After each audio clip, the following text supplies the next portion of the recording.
Si alguno quiere venir en pos de mí, niéguese a sí mismo, tome su cruz y sígame.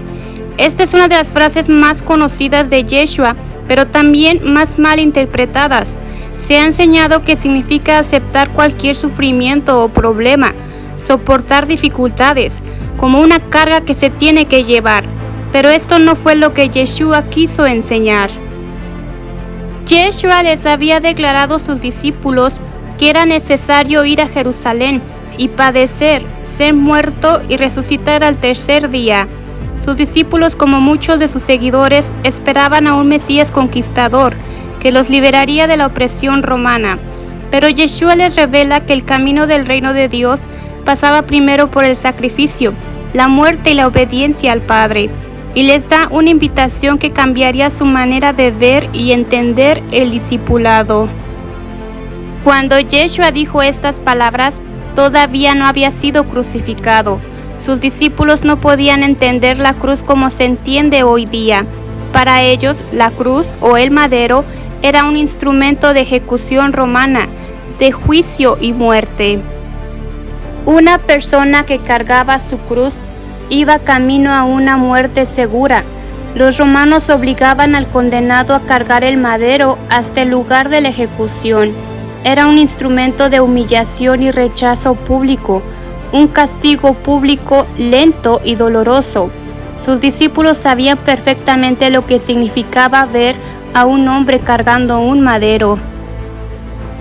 Yeshua estaba llamando a sus discípulos a una entrega total, a estar dispuestos a seguirlo, incluso cuando esto implicaba rechazo, persecución, incluso la muerte. Les está hablando del precio de ser su discípulo. Pero también les revela que el enemigo no era Roma, sino el corazón del hombre, un corazón que insiste en gobernarse a sí mismo, un corazón lleno de ego, y les da la invitación de morir al ego, al orgullo, a los deseos de controlar todo y rendir su voluntad a Dios, para que Él sea quien gobierne en nuestro corazón. Por eso dice, niéguese a sí mismo. Cuando Yeshua murió y resucitó, esta frase tomó un significado todavía más profundo. Él mismo había cargado su cruz. El Maestro nunca pediría algo que Él mismo no estuviera dispuesto a hacer primero. Tomar tu cruz, es decir, hágase tu voluntad, no la mía.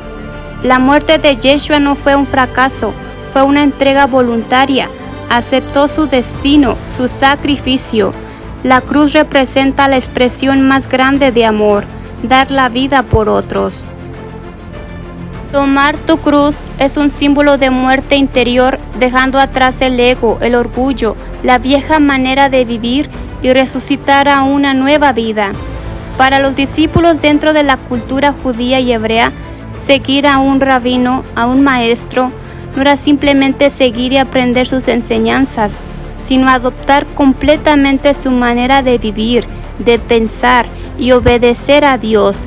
Era caminar tras sus pasos hasta que toda su vida reflejara la vida de su maestro. Seguir a Yeshua no es solo caminar junto a Él, sino vivir como Él. Seguir a Yeshua implica rechazo, persecución, incluso muerte. No solo física, sino morir al yo, a todo aquello que nos separa de Dios. La cruz simboliza el lugar donde el ego, el orgullo, los deseos desordenados dejan de gobernar sobre nuestra vida.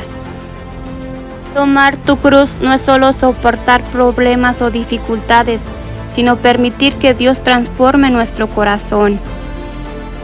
Lucas añade la frase, tomar tu cruz cada día. Cada día es una práctica constante. La muerte al ego no ocurre una sola vez, sino cada día al perdonar, al dejar el orgullo, al amar incluso a nuestros enemigos, al servir sin buscar ser reconocidos. Cada día se nos presentan nuevas oportunidades para elegir entre actuar desde el ego o desde el amor. Tomar tu cruz sería como un proceso de transformación interior, mediante el cual el hombre pasa del deseo egoísta al deseo de revelar la presencia de Dios en el mundo. El propósito de la cruz o el madero no es solo muerte, sino que al morir al ego, resucitará una nueva vida, plenamente unida al Eterno. Yeshua transformó el sufrimiento en propósito.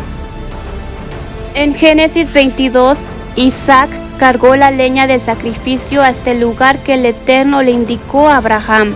Caminó con un corazón dispuesto a ser sacrificado. Yeshua tomó la cruz de manera voluntaria, entregó su vida por nosotros y por obediencia al Padre. Asimismo, tomar nuestra cruz no significa sufrir por sufrir o soportar, sino una entrega voluntaria de nuestra voluntad para cumplir la voluntad del Padre.